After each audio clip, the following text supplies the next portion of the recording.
All right. All right. I'm not gonna lie to you guys. I like that music. It's good music. I appreciate that you're not going to lie to us. I'd like to just start with that. That's good. It's always a good place to start. How So you guys it's very doing? important.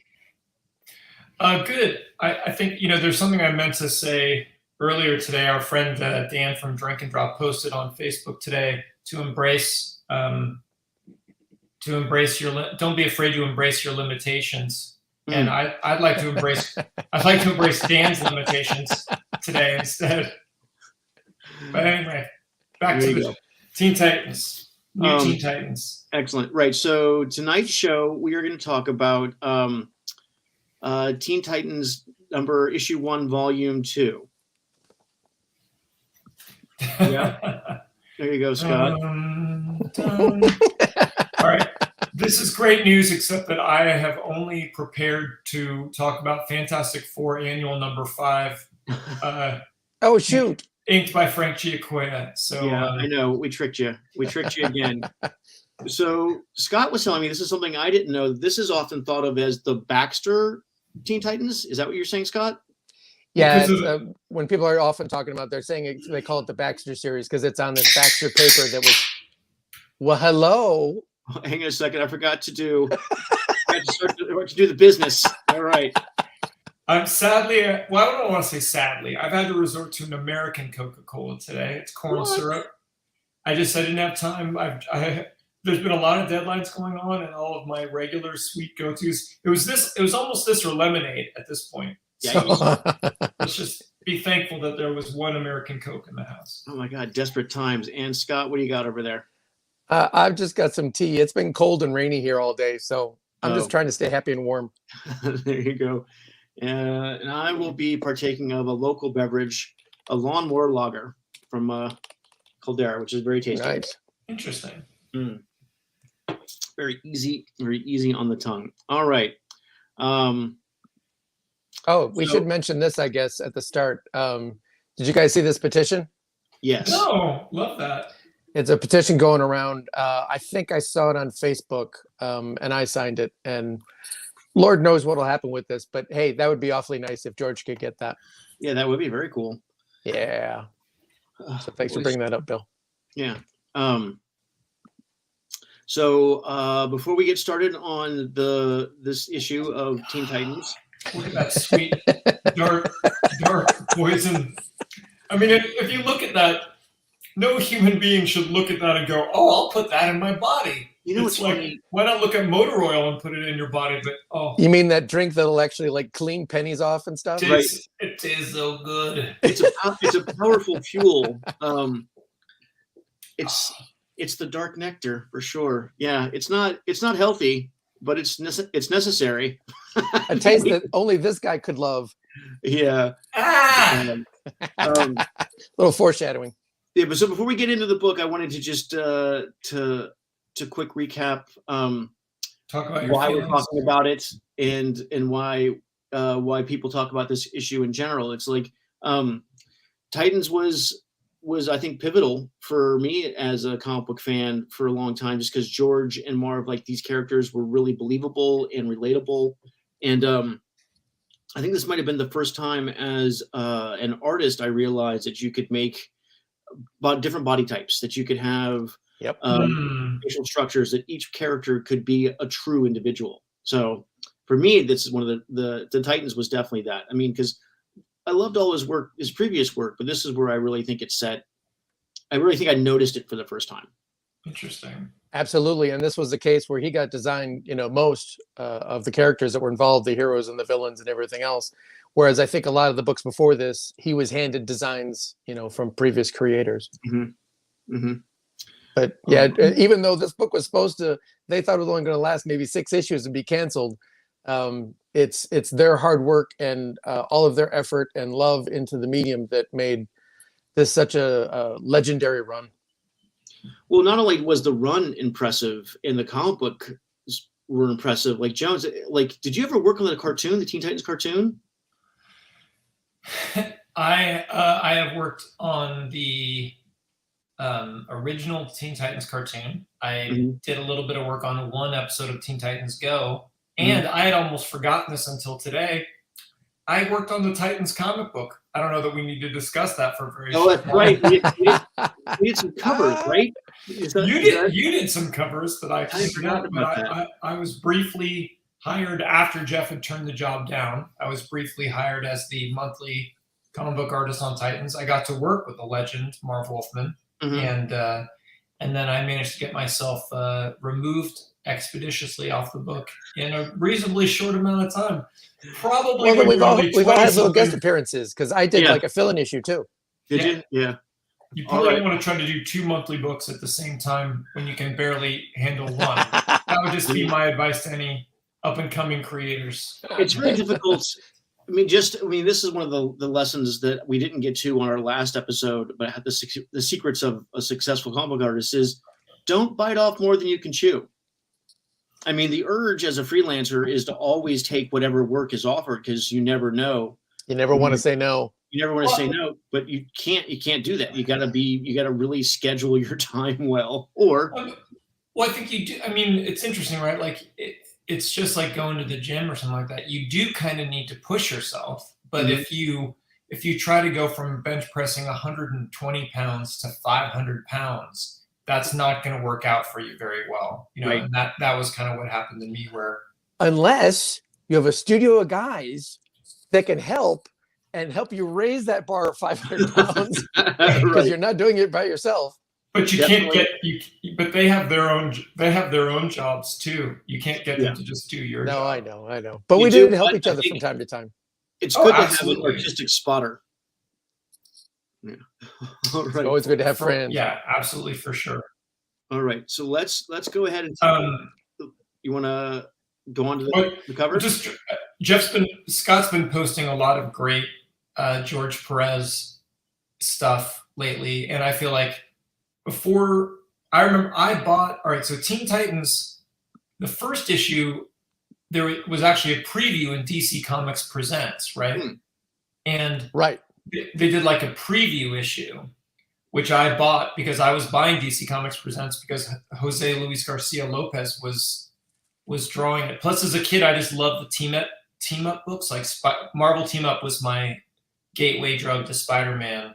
And then Marvel 2-in-1 was my gateway drug to Thing. And then I started getting Brave and the Bold and DC Comics Presents at the same time. And there's some amazing issue like Firestorm with Jose Luis Garcia Lopez and stuff. And then I forget which DC Comics Presents issue had Titans in it, but I still haven't. I guess it's worth a lot of money, and so obviously is Teen Titans #1. But when Scott put up, I think it's Perez did this great cover of Avengers with Hawkeye, I think Hawkeye 172, where Hawkeye's going, and then all the other faces up there. Oh yeah, just the heads. Yeah, a freaking great cover. Yeah. I traced that cover. It's my first ever superhero. It's me tracing that cover and then redrawing Hawkeye into my own design. Now, of course, I was really original here, and my first superhero's name was the Ultra Avenger. Oh, well. I had 5 pens, red, green, yellow, blue, and brown. And Ultra Avenger had all 5 of those colors featured prominently in his costume. I think there's gold in this, Steve. we should bring that character back. You can't beat Ultra Avenger. You can't beat that. What I love is that Ultra Avenger, just like Jeff and our comic strip from high school, Post Warriors, I was just really big on hyphens. I guess I just love to put hyphens in my titles if I could. Maybe it's because Spider-Man has a hyphen. I don't know. Yeah, but, probably.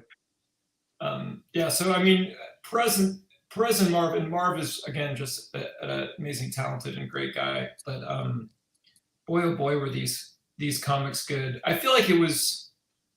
I mean, I guess it was sort of created to be the competition piece for Claremont's X-Men.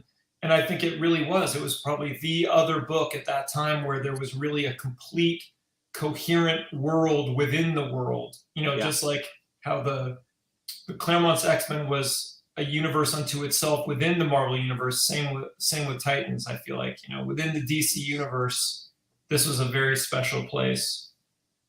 And in a lot of ways, it did mirror the other group, where you had, this was based off of an earlier 60s comic book kind of a thing. And you had some of the classic characters in there, like Wonder Girl and Robin and stuff like that at the beginning.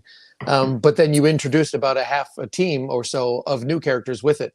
And that spiced everything up, just like Wolverine and Storm and Nightcrawler, whatnot, would have spiced up the X-Men. You still had Cyclops around. Bill O'Donnell just said, "Congratulations, Stephen. You're going to get a commission request for Ultra Avenger." Now, Bill O'Donnell and I have been discussing me doing a commission.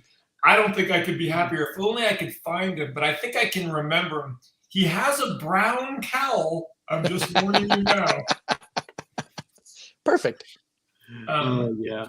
Well, I real quick before we jump into having been lucky enough to work on the first 2 seasons of the Teen Titans series, and then getting to fill in on a little bit on Teen Titans Go, I really kind of like this Titans show that's on HBO Max, because I feel like it kind of captures a little bit of the feel of the Perez and Wolfman Titans. Like the live action show. Yeah, the fact that it skews kind of a little bit more adult. I feel like this issue, we'll get to that, but there's a lot in this issue, that it definitely felt like you could read this if you were a kid, but if you were maturing into a teen, this felt like a pretty cool place to be.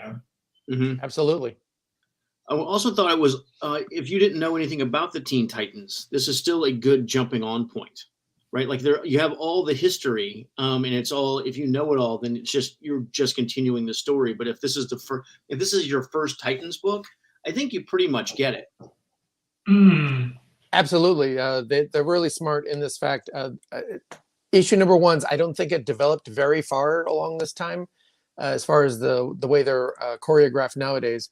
But they did a lot of that heavy lifting for this issue, where you got to know all the main characters, you got to know their powers right away, you got to know where they live, and this immediate problem that they have with one of their own members, which was a new fun twist at that time, that one of your own members might actually be in trouble. Yeah. Well, this is definitely a great setup issue, especially since they had the Judas contract happens before this, right? Yeah. Yeah. Another great Titans series. All right. Let's start with the cover. One of the things George does is he just shows everybody. It's them. It's all very straightforward in a way, but yet still moody and interesting, with Raven being there and Jericho being different. In fact, he's he's in costume, but he's not colored in his true colors like the rest of the team members are.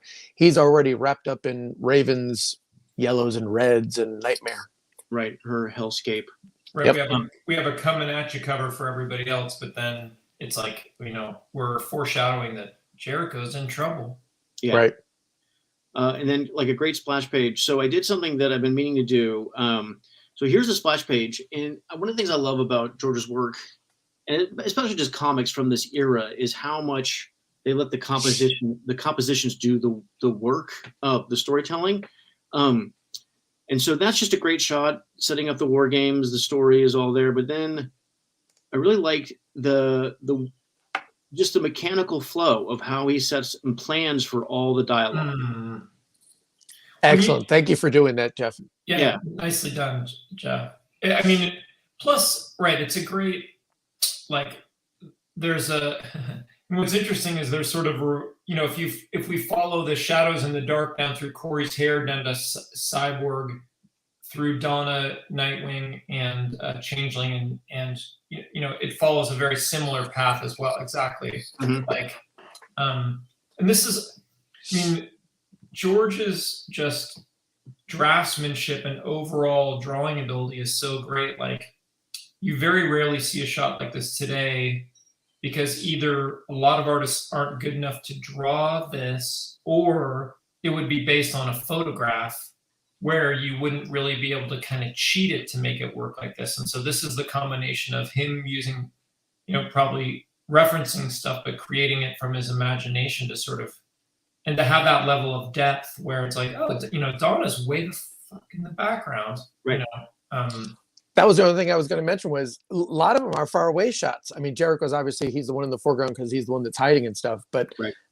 It's an interesting, you know, George was playing fair in all of this where he was drawing them all in nice poses, but they aren't overly heroic poses. They aren't like staged poses necessarily. And he's leaving lots of room for the flow of the page and the balloons and everything that's going to be involved.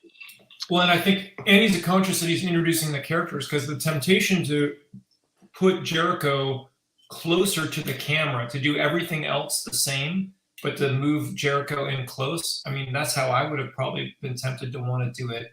But then you're not then you're not introducing Jericho to the audience. Right. Yeah, which is definitely the job of this page. And I think that I would have done the same thing. I would have cut in close on someone and given a much more dramatic foreground, middle ground, and background. But having this show everyone, you get all the relationships, and as a reader, you get everything you need to see. All right, now briefly, George Perez is clearly, God love him, is a masochist because even for comics, you know, like these costumes are unrecreatable for animation, and they really are unrecreatable for comics. The amount of detail in each character's comics, or the fact that Nightwing actually has like the little feathers in this incarnation, the amount of detail on Jericho's tunic. I mean, the way Corey's costume works with like the detail on her boots and the necklace and everything, and the else. collar, yeah. And God, dear Lord, Cyborg's outfit, you know, it's just I've drawn that Cyborg outfit. That's a lot of work. Yeah. So there's some part of George that just hated himself and wanted to he's like the artistic hair shirt, you know, where it's just like, okay, I'm just gonna punish myself. Apparently he could do it. He did. Yeah. Amazing. So I was gonna break these down. Yeah, I was going to break them down panel to panel so we can see them better, but I just really, and I did that for a few of them, but I just really liked just how much information there is on a page. Yep. Right? His how page much is actually being told. Great shots. Yep. He doesn't skip on any detail. He doesn't skip on the number of panels in there. He makes sure the storytelling is, you know, working all the way through as we're telling stuff. Yeah. George was great with an extreme close-up. You know, this actually makes me realize maybe at some point, guys, we should all commission from each other. I've never seen Jeff draw the Teen Titans before. I've drawn a bunch of Nightwings and Wonder Girls, but never the whole team. And I think I've seen Scott draw some of them, and I've only ever drawn the Titans in animated form. Like, I'd love to draw this Teen Titans, you know? Right. Absolutely. In fact, I've lamented that in the last couple of years. I know I've had that conversation with Jeff, but that in a way it's cheating in that the way those comics were made were so great during their time frame, but also because of the time frame that they were made, there were always so many changes. Just like Claremont on X-Men, is that by the time we got into the business and everything, most of the X-Men that we had fallen in love with as kids had changed. We all broke in and whatnot, and we still could have drawn Batman or Superman or Captain America or, you know, all these different other heroes, pretty much how they've always been, although there might be a slight change for a time frame or whatever. You know, like we could have all drawn Capwolf. God, yes. But for the Titans especially, and for X-Men, they changed like nearly completely by the time we got into the business, so that there has been no time frame that I know of that I could have gotten in there to draw these Titans. They're gone. Yeah. And same with those X-Men, with, you know, that group, with Phoenix in the group, with Banshee in the group, and that tight, you know, frame of them together. That time is gone. I wish actually that Marvel and DC these days would actually like create special little bubbles of stuff saying, you know, whatever it's out of continuity or whatever it is, but allow some of us professionals and for fans to see this stuff again, of like play with some of these same toys that, you know, the best they can do with them these days is apparently make cartoons and other things out of them, which is sad for comics. I've actually drawn some of the coolest scenes from comics as cartoons way more often than I've drawn the cool scenes in the comics. Like when I worked on the Avengers cartoon, I actually got to draw a Cap on the rocket before he falls into the ocean, right? Like, it got to draw these pivotal moments doing storyboards that you just you missed the boat for in comics. Yep. That's a great. I mean, George always has great special effects, and he would always go out of his way to make the effects look different, you know. Yeah. And you know, Victor always kind of had like every conceivable power, but it always was nice that George was trying to make each one look different, you know, in its special effects. Definitely. I imagine that if you own a George Perez page, it must weigh 10 times more than a regular page. I have it in storage, but I actually have a page from Crisis. With do you? With Pariah on it. Yeah, it's 50 pounds. It weighs 50 pounds. I just wanted to point out too. I don't know if you guys noticed or not, but George inked this one himself. Yeah. This was of the time frame right as he was finishing certain things in the previous Titan book with the Brother Blood story, and I want to say there was something else that he had inked around then. And then Dick Giordano inked the Judas contract. But at the start of this series, I know that was something that George has mentioned in interviews that he had been looking forward to, is trying to handle this as much as he could on a monthly schedule and inking himself. And he does it for a few issues. But I think things were just piling up so that he couldn't keep up with it. There was 2 Titans books, and then pretty soon he was doing Crisis. There's just no way. Yeah, I mean, it's bananas. Yeah. But it's such good stuff in here. And again, the posings to me all seem, very natural of what they're doing. Robin's running, the pose of Starfire flying is she's flying, but she's not sure she might have to grab Changeling as a pigeon. What's going on? Right. Well, the overall page, the page layout on this one, again, it just, like Victor's effect, takes us from left to right, and then Gar's flying out, but then his arc leads us back into the bird and Corey's wing and Donna, which lead us into the bird, into, Corey's close up, into Vic and Dick. Mm-hmm. And yes, everyone, I'm an 11-year-old boy. And then this great shot, and look at the crazy effects that George has put into in the background here and stuff. But where this is traveling from us for left to right and coming close, coming at you as well. Mm-hmm. And even though this was on Baxter paper and the paper was more white and all that was a step up for the time, I'll bet you if you saw the originals on that whole background, that pink energy shapes in the background, where you just were with the big explosion. Oh, this one? Yeah. I'll bet you can see all those lines in the original and they're all still bleeding together in the shape back there. Yeah. Yeah. I do. Donna Troy was a rough loss from the Crisis. I love Donna's character. And her continuity getting all tossed to hell was a big bummer about the Crisis, I'd say. Mm-hmm. Yep. That was another victim or part of the whole thing. All right. So check this one out. I was looking at this one earlier. This was killing me. I've always marveled at how great the pose was in panel 2 of Starfire when she's being taken over. I DC'd at it. It's such a great pose of her. Like it looks unnatural. Like, how is this happening? How's it going? She's almost puppeted. Mm-hmm. But I want to know if with the lettering, this was probably still all done. Well, probably it had to be still done on the board. Right. I don't know if this was traditional that George would have penciled it. They sent it off to get lettered and then sent it back to him for inks. They might still have done that at this time. The reason I'm wondering is because the last panel, the lettering sound effect of Cyborg zapping Starfire, the last K goes over her arm, where the other ones go behind her and around her. This and the point of the last K actually interrupts and goes in front of Starfire's arm. So I don't know if that was something that George would have added when he inked it, or what he would have done. Well, she's getting zapped. I like that pose though too, Scott, because it looks a little bit like my read on that pose was that Jericho is like, "Hey, I'm flying." Yeah. Absolutely. And I've got boobs. George was great about putting subtext into his character's figure movement. Yeah. For sure. Oh, these great camera angles. Yeah. But also, the thing about it is, like, there's a lot of just medium shots, right? He just shows you everything.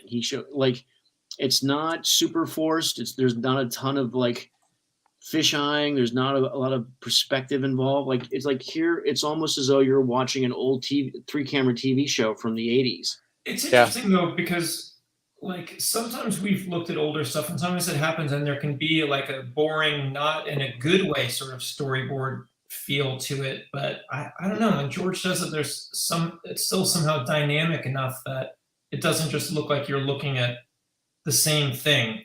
You know? Maybe it's just the posing and the angles. I was about to say, and George was the master here of the sliver panel. Oh yeah. Of it being sometimes horizontal, but usually it's the vertical sliver panels that he would do over and over again, and he'd do them so well. Like those. Yeah, absolutely. Yeah. Raven special effect. Yeah. The poof of smoke. And the little rings of wisps of smoke and everything around it all. Mm-hmm. Such great graphic design. Raven's cheekbones. Yep. Which become a part of the story. Yeah, one of the things that Scott and I were talking about, Steve, right before you jumped on, is just how much of a pain in the butt it must have been to draw the Jericho special effect when he turns into a ghost and jumps into your body, because that's basically just he's keyframing, he's animating that. Yeah, that's Jeff Johnson's favorite thing to do. Yeah, I do. I love it. I've always loved it. I love it when George does it. I love it when JR did it. It's one of my favorite things in comics, and I've done it a ton. It's so time consuming. Byrne would do it in Iron Fist. Yeah, check out Jeff's fill-in issues of Amazing Spider-Man or all of his issues of Solitaire. Oh yeah. Oh yeah.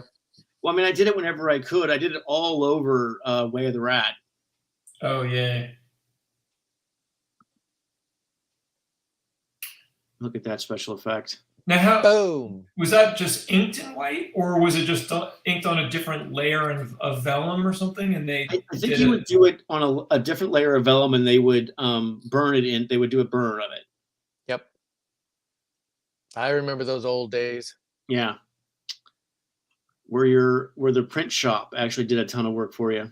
Yeah, but you'd have to even put those register marks on your overlay piece, and you'd have to put it on the regular paper, the board underneath, and they'd have to line up exactly so they knew where to print it. Yeah. Analog comics are funny. And George would always, again, there's that vertical panel, almost a sliver of a panel on the left-hand side as he's converging the whole group on Jericho, who's just been knocked for a loop. But he'd do those other panels. Each one of these previous pages, he would pick a nice open shot once in a while. And in this one, it's with Donna Troy on the bottom that he uses her costume as a knockout. Yeah. Where they're like, it's just the middle part. Like he doesn't draw the rest. It gives you because there's so much detail on the page. Every once in a while, you need a visual break. Yep. He puts in graphic elements that'll break it up, even though there's tons of stuff on there. He will pick other items in here and there and knock out a background or change a panel shape like that one so that there's no panel shape. Just really great stuff. There is because as crazy detailed as George's work is, he puts in negative space too. I mean, whether it's just all the undrawn lawn on that first vertical panel, or in the space between Gar and Dick in the second panel, the Donna panel at the bottom, which is so great, and of course just a silly fun cleavage shot to work in as well. I mean. And the last shot, with just the tower, has a fair amount of negative space too. And I think one of the things I love about this issue, all the stuff that they did together, is that they really, I think, had a fantastic synergy. Like they knew, I don't know when Marv wrote the final script, whether he wrote a pretty tight script before George started drawing, or if he went back in and did the script the old style Marvel way. But like, there's a lot of information happening in every one of these panels, and they seem dense, but they never seem burdened, which is something that I always struggled with. And again, I think it's one of those things where, like we were talking about with the poses that George was picking and the panel shapes and all that kind of stuff, a lot of his storytelling was absolutely direct. It was, here's the pose, here's the thing. You don't have to kind of figure out what it might have been or what it was kind of doing. It's very straightforward. Here's this punch, or here's this reaction to a scene, or whatever it is. So you could get the gist of it without studying it too hard and move on and get the balloon and then get this and move on and on and on. You could sit there and look at it for the longest time if you wanted to with all the detail in there, but to actually read it, it would snap by pretty quick, I think. All right. Sadly, it looks like one of the pages did not load properly. Oh, so the next one? Yeah. So we're missing all of page 9, but I have one of the panels. I have one of the panels. For those of you at home, this is panel 4 from page 9. Right. Panel 1 is a close-up of Dick Grayson pressing a button. Yeah, hang on a second, Scott, if you don't mind doing the honors. Well, I did actually want to mention page 1. For some reason, to me as a kid, the panel 1 thing, it always struck me as like a Carmen Infantino panel or technology or whatever it was. I don't know exactly why that is, but it always had that feel to me. Yeah, I love drawing control boards, control panels. I love that. Yeah. It's funny he would give a whole panel to that action going on because it's not like it's a major scene, or part of the scene. It's a really interesting choice, and I can only imagine they did it just because it looks cool. Well, right. I think it's just like in movies or in storyboarding, right? Sometimes it's fun to cut into a scene, as your way into it, of like, or well, how are we getting in? Like Scorsese, I'm thinking of like in Goodfellas, just like cutting to a bunch of food being cooked on a stove, or something. Right. And then you cut out to show the kitchen and everyone in it. So I think rather than just, we just came off of George kind of did the equivalent of having us truck out on the last page where we're on Donna, but then we're on a group shot and then we're on the tower. Right. And so then this kind of ends the scene there. Yeah. Yeah. Sort of a nice contrast. And then let's cut to a hard extreme close up and then an establishing shot. Then we get Dick's version of Donna's shot where there's no background, Right. Mm-hmm. And then that great standing practically on the bottom panel. Well, I'm sorry that I lost it, but I wanted to show that particular panel because one of the things I love about this panel is everyone's in it and everyone's so casual and everyone's got their own body language and their body types, but also in the background there's the pictures of them up on the wall, the various. I love details like that. Like it's like being in the Bat Cave with the giant Tyrannosaurus Rex and the giant coin. And exactly. There's just like all that, and whenever George drew the Avengers, that was a detail I remember in Avengers. Just hearing myself sound like such a nerd here. In Avengers 160, I think, with Grim Reaper's trial between Wonder Man and the Vision, I remember that George drew all these Avengers chairs and the Avengers meeting room. Yeah. Each chair had a little symbol. I'll jump ahead. Wait, hang on a second to this. Side note, happy birthday, JD. Oh yeah. Right, but each chair has their emblem on it. Oh yeah, you're right. Yeah, on the side, on right? The side. Yeah. He's like, look, I can't copy myself. Yeah, got emblem on. All right, let's go back to this panel because I wanted to show again, just the planning and clearly the flow. That there's an underdrawing to the complexity of his drawing. Even right there, nicely done. We don't even see he's back there, but he's about to speak. So he's established, so we know that he's there, and all this flow pulls us down into a slightly lower perspective line. The horizon line's at your knees. Yep. So it drops you. The perspective itself drops you down from the top where Gar's at, down to the bottom of the panel. Yep. Very nice. Very good. And the page ends with going on. Okay, we know Raven's a problem. We know something's going on here, and that Jericho is going to be the one who's going to go and try and talk to her, which is something for the new character of the book. Right, because they have not been able to reach her.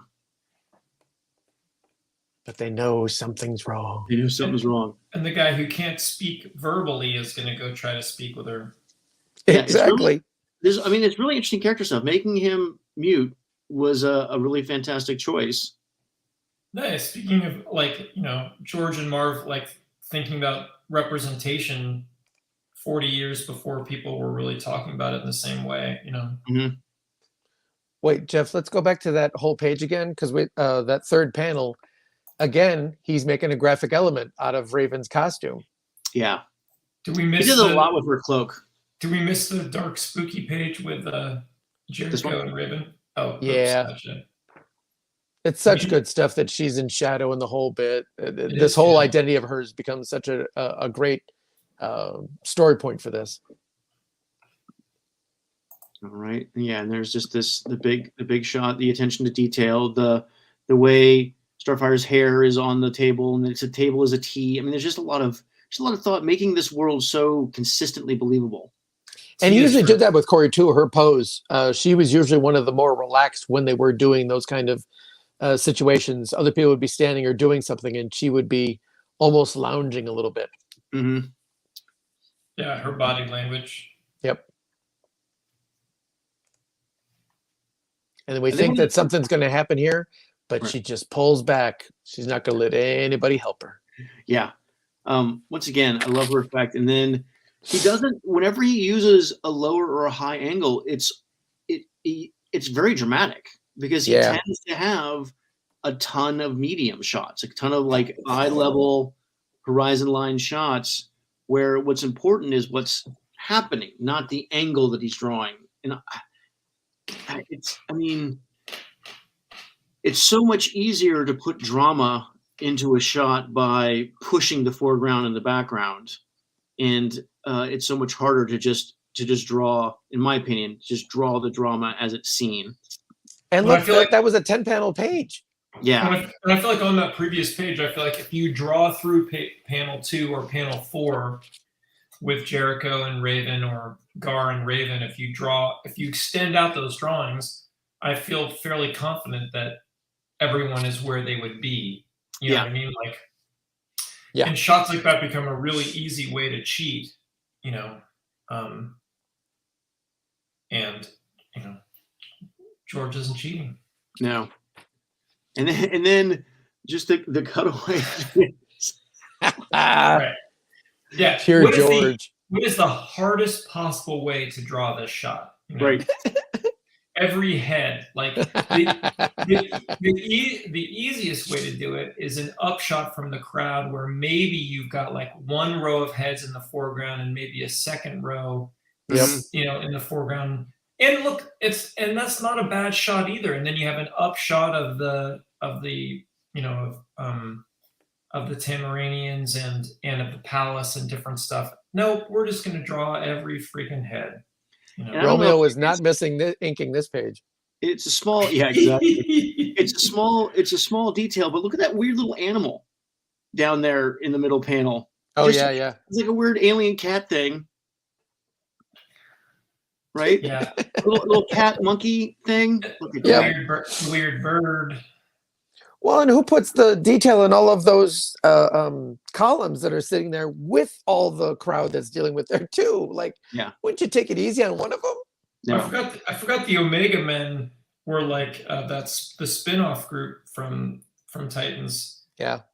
I mean, DC should do the Omega Men could very easily be Warner Brothers Guardians of the Galaxy. Oh yeah, that's true. Absolutely. Omega Man would be great. Oh, the Tamaranians. Yeah. But this is once again in the monthly continuing saga of all this stuff.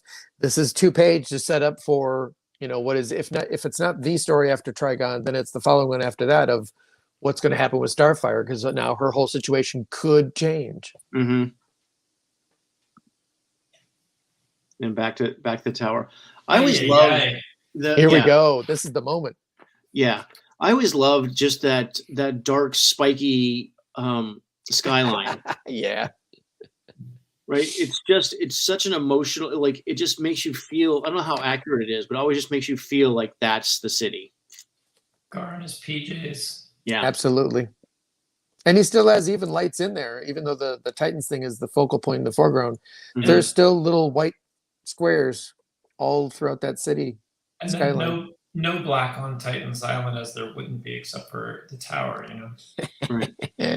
just gotta cut into this because you were telling me, Scott, earlier that this is something that Marv didn't know George was doing. It took time to notice it, that George was drawing her differently. And I forget how much in the interviews that I read that George recognized he was doing it, or if he was just kind of naturally doing it on his own, of how he was finding each of the characters the more he drew them, that kind of thing. But he was naturally drawing her different this way, where in her first appearances, which is like that first panel there, he literally is like reinterpreting. He's drawing a panel from an earlier issue of Titans, like they say, Teen Titans #4, where she's very young and she's kind of, rounder faced, much more normal looking, whatever, almost, even though. Uh-oh. Well, yeah. So even though she. Did we just lose Scotty? We did. He'll come back on in a second. Okay. Well, I think, there he is. Raven looks so beautiful in that first shot, but even then, it's not a cookie cutter face that's the same as Corey or Donna's face. You know what I mean? Right. And then as she gets older, because of the various influences of Trigon and whatnot, I think that I would not have thought to do that. Hang on a second. Is Scott trying to do something? He's trying to do stuff. All right, let Scott do his thing. So then that's the face. So with Trigon, sorry about that, coming in. Yeah, me no like you the Trigon Raven. Right, but I definitely think that's something that when George talked about it, Scott was saying like that it wasn't a plan or a subconscious choice or just the way that it felt. I think it's a really interesting that it happens when you work on a character for a long time, because Scott worked on, how long did you work on The Flash, buddy? About 3 years. So do you feel that you changed the way you drew Wally as time went on just because you got to know him better and the lines made different sense? Yeah, absolutely. Especially during the first 6 months or so. It was the 6th issue, I think, that I finally drew a close-up of Wally when they were moving into their new apartment. And then it all started clicking. And then I knew my Wally versus George's Wally, or Ringo, or anybody else who had drawn Wally West before me at that point, that I was kind of trying to imbibe and make into a thing. But it took at least those 6 months, the 6th issue, where I was like, oh, I found mine. That's him. Right. I know him now. I know who this is. I can draw him from any angle. I know what it is, and it continue on. And it probably did even continue on through the end of my time. But to have a situation like this with Raven is really cool, that they could do this. And then between the two of them, between George and Marv, whatever, that they figure out that George had been doing this time, for Marv to go, that's a story point. We can use that. Right. You can't do that today in these comic books. You don't get 3 years or 4 years or whatever it was by this point to actually use that. Yeah. Well, it's weird when you draw a character. I definitely draw characters I've drawn for my whole life. Say Captain America, I draw him differently now. And I think that part of it is like my art, I've changed as an artist, but also my understanding of who that character is different. And so it's not really a conscious choice to be like, oh, I'm going to draw him with more of a chin or less of this or whatever. It's like, as you're drawing it, that conversation just feels different. It's weird. It's a weird Absolutely. thing afterwards. Well, I've definitely noticed you're drawing Wonder Man differently a little bit now when you get him for commissions and stuff. Yeah, absolutely. Well, what's funny is I've probably drawn more Wonder Man commissions than I did actual pages. That happens after time. Back in the day. Yeah, well, what's funny is like now that I am older and I understand, I just understand the character of Simon a lot more intimately, I think. Yeah. All right. Back to Jericho. There we go, Jericho. Yeah. By the way, I looked up that music one time. The Mason Williams classical gas. Oh, yeah. He's listening to or playing along with. It's neat for them to put in those things. It's a complicated song, right? On the guitar, yeah, I think so. Yeah. All right. And then one of my favorite panels from this page is the way George links the two, right? That at first, I don't think I even noticed that silhouette was her struggling. Yeah, no, I saw right away. It's a haunting pose. She Mhm. does not look well at all. Then Jericho's like, all right, let me just put on my costume. And then 30 pages later. Right. Oh, wait, so there's the page, and he puts his costume on, and he walks to her room. Now, the one trick that's weird here is that sequence, they made a big point at the beginning of the issue that he has to make eye contact. Right. To go to that ghostly form. I don't know how he makes eye contact with her. Because he's making eye contact with her soul. Well, there you go. Yeah. See, Jeff knows all this stuff. Well, Jeff regularly makes eye contact with people's souls. Soul gazing is a thing. So, is a thing that my wife constantly wants me to do. Look into my eyes. Right. Right. So then he soul gazes and jumps into her soul, and this is when things start to get hairy.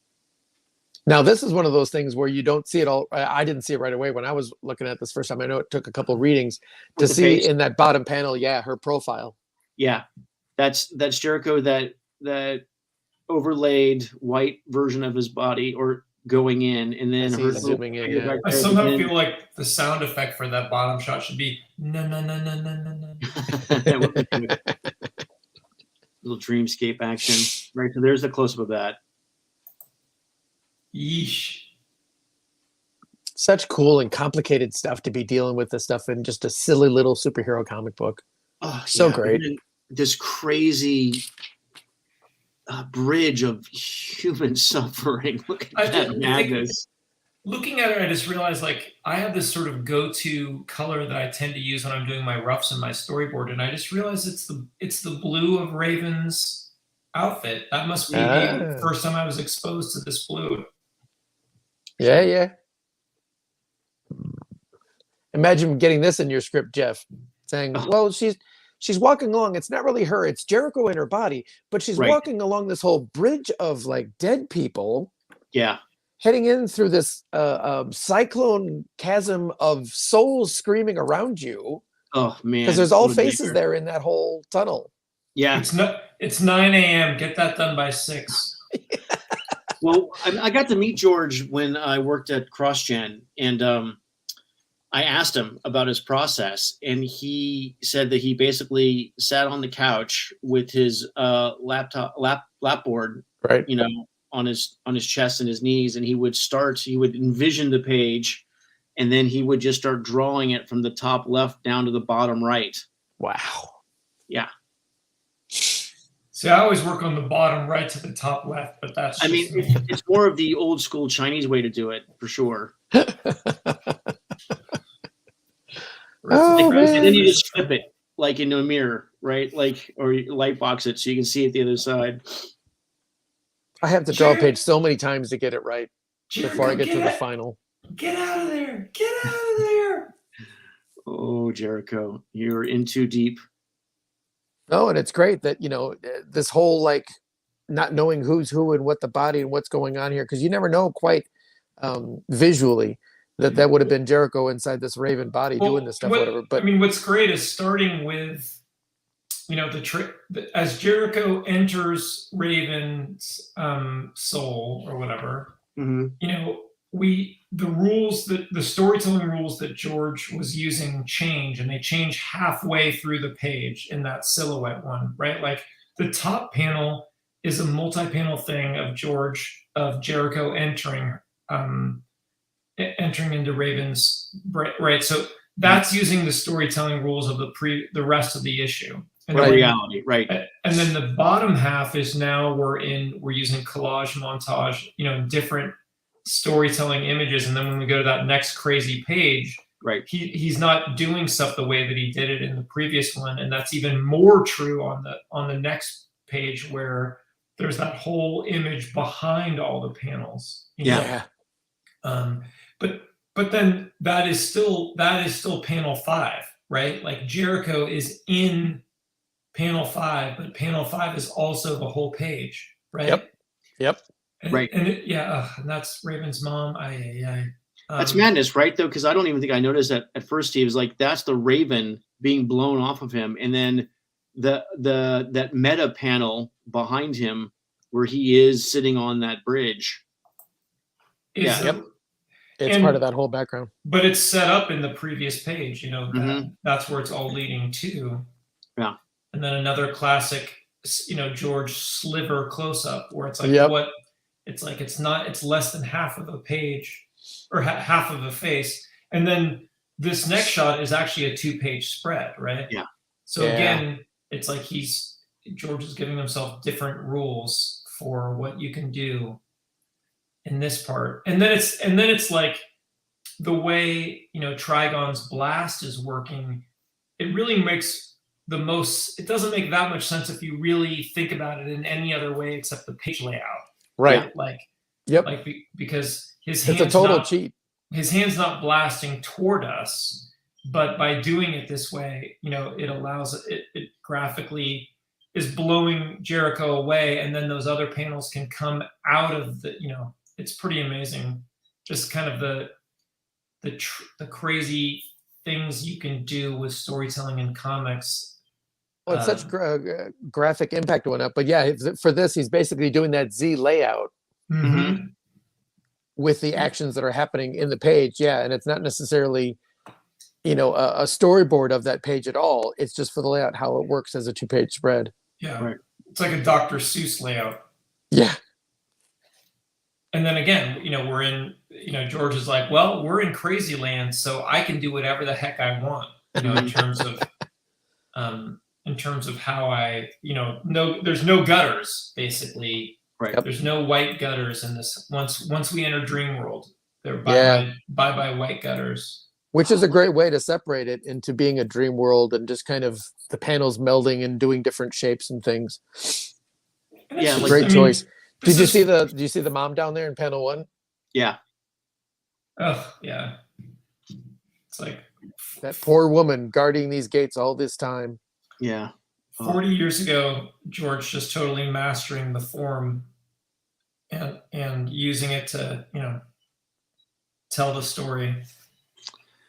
Yeah, it's work like this. And Jose Luis Garcia Lopez does this too with layouts and panel design that make me feel trapped in the boxes sometimes. Like it's always a great inspiration, and I'm really glad we do a lot of these older issues.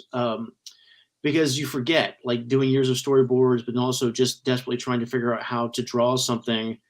I always sacrifice page design for panel clarity. And sometimes I think I really miss the boat on using more graphic language.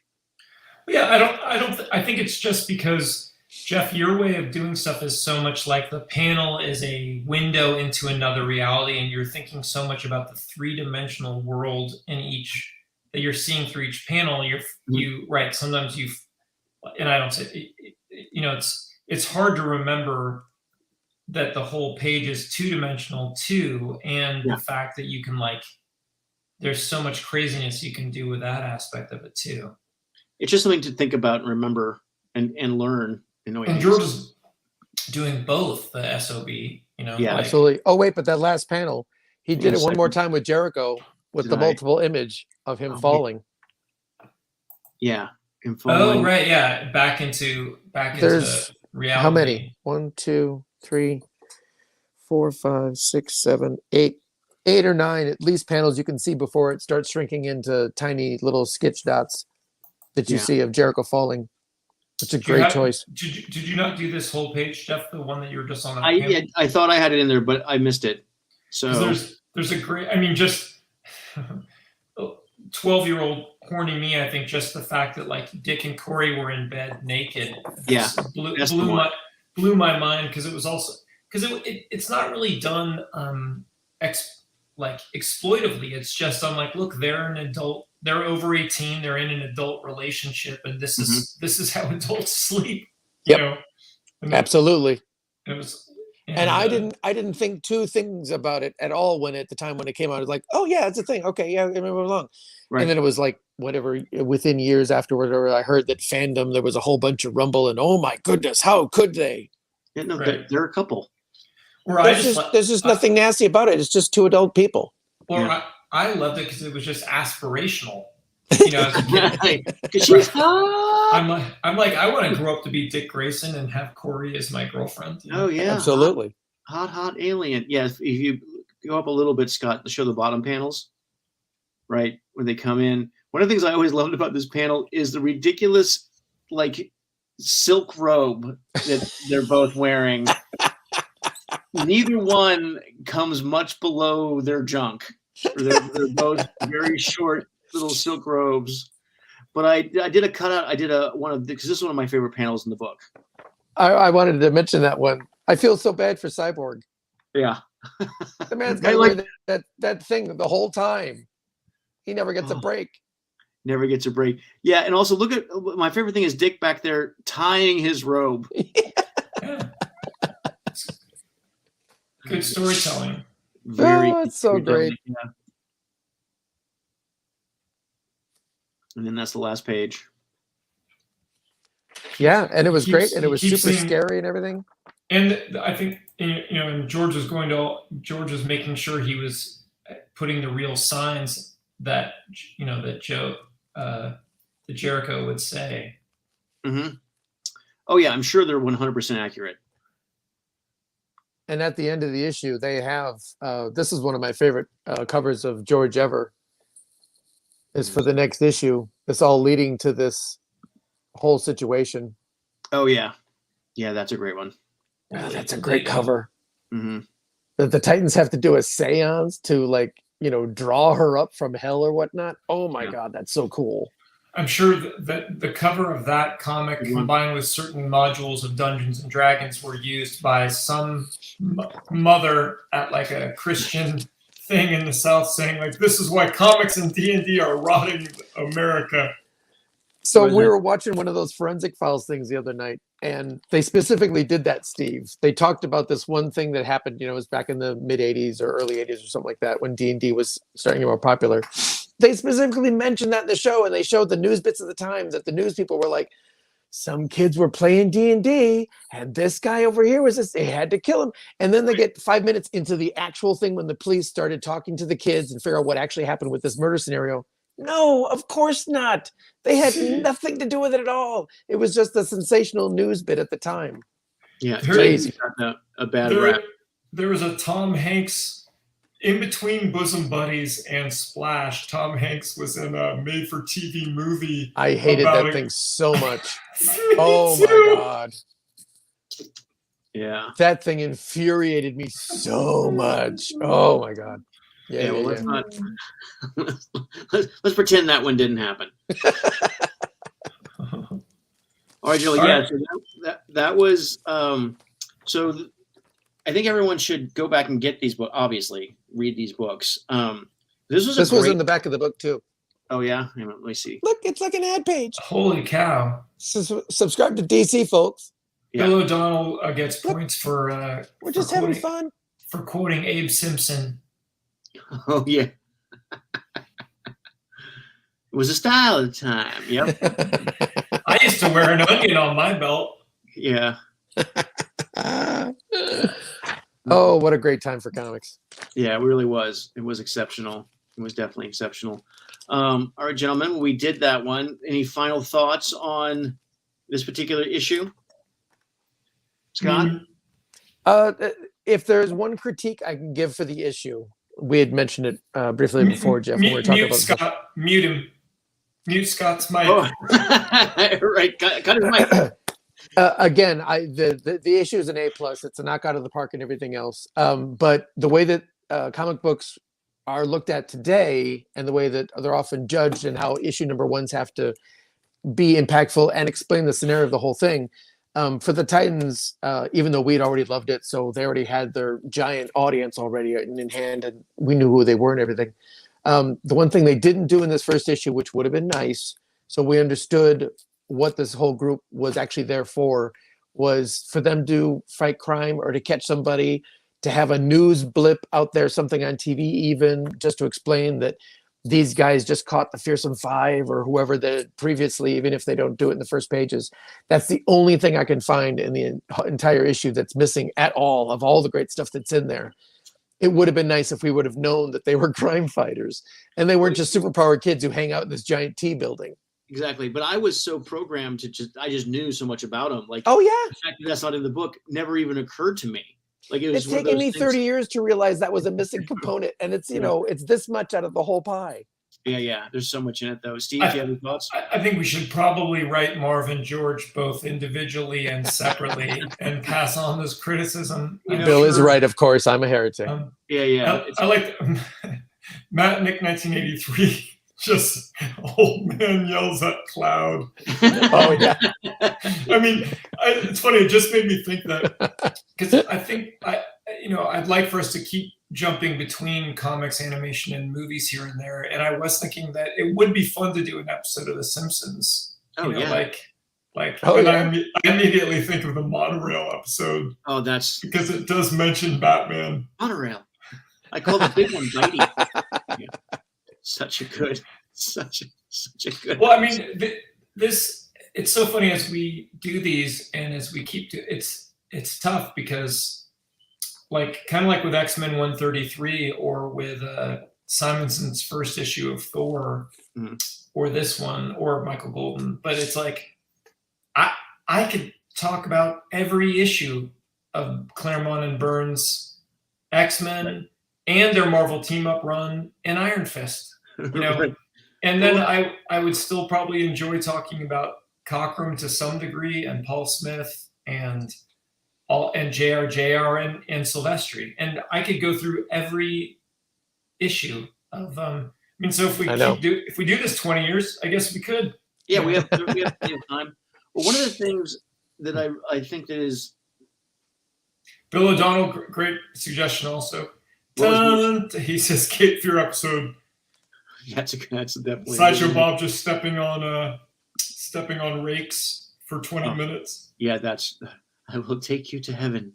And yes, we have to get to Barry too at some point. We will. Yeah, we will. We're definitely going to do all of that. I think one of the things that has been really helpful for me, because every once in a while you get so wrapped up in what you're trying to do. Like, what comic am I making right now? Can I meet a deadline? Can I get paid? All the general background noise. Yep. Is that I think that the comics that we were reading then that were pivotal for us then as growing up and as not just an entertainment, but also like how to be a person. I found they're sunk deep into the social unconscious. They're everywhere now. Like Teen Titans is everywhere. How many cartoons? How many toys? Like they're not. And that's why I think we could talk about every issue of every book from this era is because they are culturally important. They're not just great entertainment. Like they are the touchstones that so much stuff is based on. Yeah, they were done actually very responsibly as far as, like having Jericho, who was a deaf guy, or Cyborg deal with his missing part. So he had to deal with other amputee children and doing other great things. But it's also the part of this world that they built that was so well thought out and well placed with everything. Like we talked about with the Raven changing over time.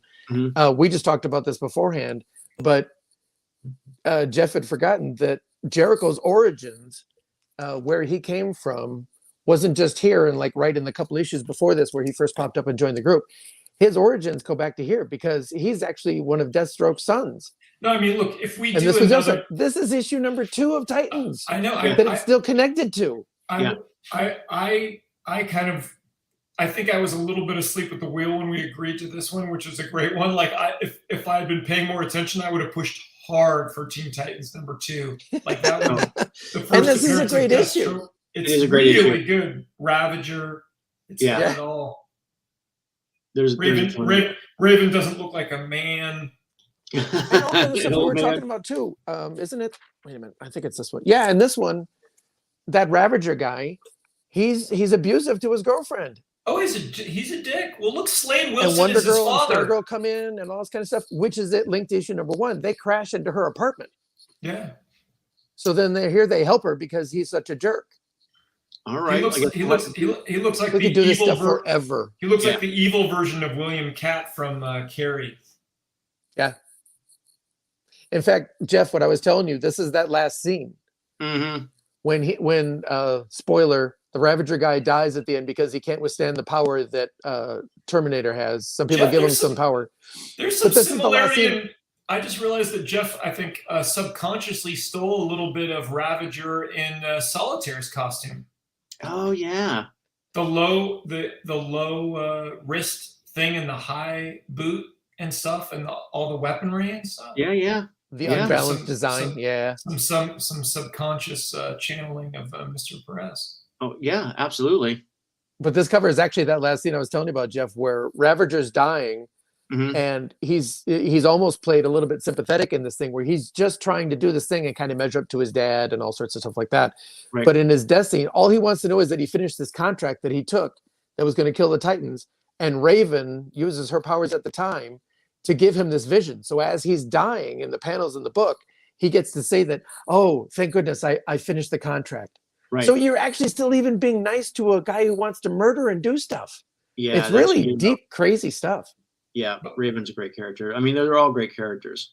All right. Well, I guess we'll have to come back and do that one. We'll have to swing back around. We can do all of them. We can. We can. We could just keep doing the same one over and over again. I'm sure we'd find new stuff to talk about. It's true. I'm It's sure everyone true. would enjoy that. All right, let's start doing a wrap up. Everyone, check out down below in the description box. There's all of our various websites and whatnot. I know that Scott has. I don't know if you still have any of them available, Scott, but I know you did a whole run of the Titans as commission. So I had a bunch of those from the other year. Yeah. Those were all old, the ones I posted today. But I love drawing them. Yeah, if anyone wants Steve to draw the Ultra Avenger or Scott to do any of the Titans, let them know. I may have to fan art some original Teen Titans. I think that'd be really fun. Yeah, and I'll see if I can't find those covers we did somewhere. Oh God! I think Dan. Yes, Yeah. you laid them out. I penciled them, and Dan inked them, kind of a Blood Wolf versus Supreme style. It's like a family affair. There you go. All right. Well, gentlemen, it was good to see you. Everyone, thank you for tuning in and joining us. And we'll be back next week with hopefully a surprise guest. Hump Hopefully. Day, when you think Hump Day, think another round. People out there. Exactly. All right. Music. Here we go. Thanks, everybody. Scott, that's just me. That's not the real music. No, that's that's really Here we go. You're so good, Steve. Yeah, that's the good stuff right there.